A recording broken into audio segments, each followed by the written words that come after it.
marqué ngai bakocha kango belé te. Voilà, moi ngai na muke na pointe moi kwa ngani na ucholamba kwango sikoyo. Et voilà mi panzi na na tumbi en kitoko. Et puis au moment on a pour conserver en moto loko les thermos exactement ba condition esengeli biloko papa na biso ekozala toujours moto kino akolia yango moya zo maladie ezate. Bonjour, j'espère que vous allez bien. Voilà, c'est maman Katika Pesa Traiteur. Oui, moi, l'idée à péter, moi, conseil à péter. Ndenge zala toujours. Oui, ça maman Abino Katika Pesa Traiteur.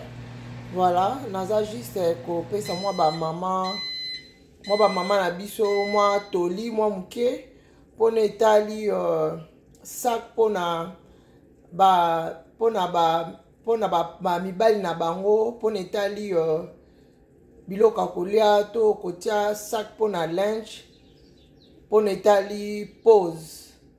Alors ko somba mo eloko moko ya muke boye ezo garder moi moto eza malamu mingi ko tiela papa biloko na condition ya malamu lokola to mesana toujours ko servir bango bien et bongi pe papa tanga ke musala même esika aza na musala asengeli kolia na ba condition o esengeli.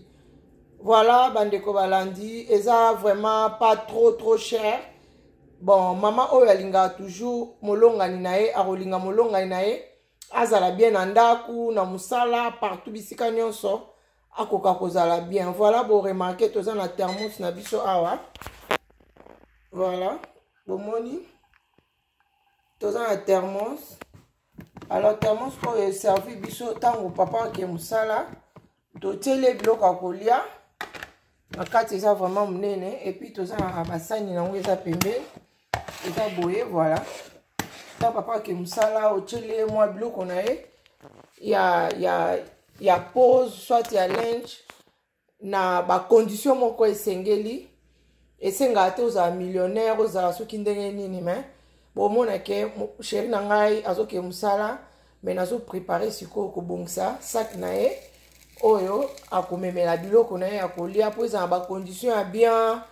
Il faut biloko na ye azo memezala bien conservé parce que epesa ye bonne santé epesa ye maladie te. Alors tozo bongisa biloko na biso nazo lakisa bino nde nazo bongisa sac na nga linge et pesa mi pona ba mama nyonso lokola mama Katia linga bino mingi nazo pesa bino juste toli nde boko ko bongisa pe ba sac ya linge ya mibali na bino nde boko tila bango biloko akolia. Voilà bo mona nde na osala chéri nangai. Voilà, mutunyo sa capable au salon. Oui, bande balandinde na uchikolo bande toko préparer ba sac na biso à linge, surtout mingi ya ba mari na biso, ya mibali na biso voilà. Et bon remarquer que na bongisi sac na nga linge pour na mobile na nga ndenga oke musala, ndenge na servaka ye, lokola za roi. Alors na servaka ye ndenge senge na ba norme nyonso. Na musala pe asengeli kokende vraiment lokola roi. Voilà biloko na kolia na pose lelo a préféré ki amema kwanga na ngainga kokalinga batia pichard et puis na mipanzi. Voilà pour remarquer ngainga bakocha kango belé te.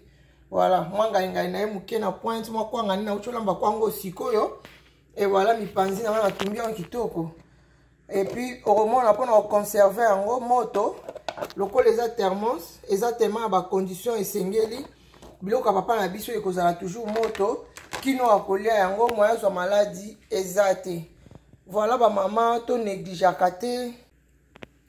Oui, voilà bandeko balandi ya Katika Pesa télévision bon négligeaka te ozo tshela mobile na biloko nde tozo tshela mwana moko mukie okende na musala basani ezoza présentable te eza salite basani ya plastique surtout que totiaka biloko na biso mingi na basani ya plastique mpona kozala na facilité ya kochauffe yango na microwave. Et voilà biloko na nga ndenge eza boye ezogarde moto nango kitoko kino papa na biso akolia yango soki alingi mpe kochauffe yango mpe ke ezala vraiment moto makasi ndenge akolingela akoki toujours. Mais mingi totalaka ba sac na biso ya ba linge ya ba mibali na biso to ba ke misala esengeli kozala nde nini. Voilà, eza juste exemple na lakisi bino pour apprendre bino mama aza wana mpona kocontrole basani ya mobile na ye akendaka mosala ndenge nini biloko na ya kolia ezalaka na condition nini. Oui, voilà bandeko balandi nde naza koyebisa bino papa ake mosala oyebi te okobongisa biloko na ye ndenge nini ozwi kaka otindi ekende kaka kozwa kuna azocreye biloko acreye eza kitoko te. Mama ndenge oza mwasi ya libala osengeli koyeba ke babongiselaka papa te ozosala mosala oke mosala na yo osengeli kobongisela biloko ya papa eza déjà bien obongisi yango bien opresente yango kitoko opesi ye ake nango na mosala azala te ke ye moko azoke koluka biloko na azozwa yango likolo epuis na basani esengeli na banorme esengeli te eza vraiment kitoko mingi te. Voilà boremarke sai na biso donc lelo nabongisi sai na nga ya linge ya mobali na nga kitoko nde bomoni kaka boye. Donc someka apesa ntango ake mosala azokoma azobimisa biloko na ya kolia ezopesa apeti ata kutu nano alie te mais présentation nango ntina ndako ntango azolia na mesa tozoservir lokola roi ntango azokende na mosala aza lokola roi. Voilà c'est un peu ça bamama ezali tolia pete bonéglige yango te eza ndenge wana il faut kobongisaka basak ya linge ya mibali na biso ezala vraiment bien ezala propre ezala présentable. Voilà c'est un peu ça nalingi bino mingi kosomba eloko ya boye eza publicité te mais eza kaka question bosalaka bogarda bambongo boyebi ke okokende mpe osombi yango koluka yango partout na bamagasin ezali eza pibi te mais omona ke mobali omema eloko moko ya boye ya bien na mosala epuis eza bien conservé moyen microbe ekota eza te moyen maladi ebotama eza te. Voilà wana ezalaki chef katika apesa traiteur nalingi bino mingi naza wana mpona koconseille bino bamarie oza na problème na famille kohésite te contacte biso obenga biso epuis oza décide na baconseil oyo tokoconseille yo baconseil conjugal en tout cas boza dessus te epuis kozala une très bonne femme na kati ya ndako esengeli kosala nini toza wana mpona bino je vous aime tous.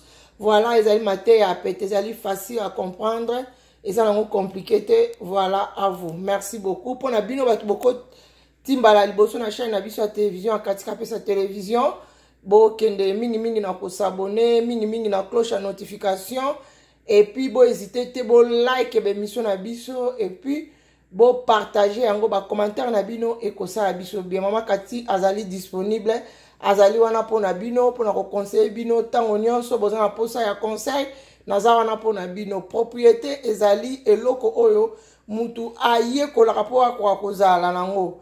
Voilà soki ozali propre mobile no eza propre ndako eza propre nyonso eza propre alors eza bien.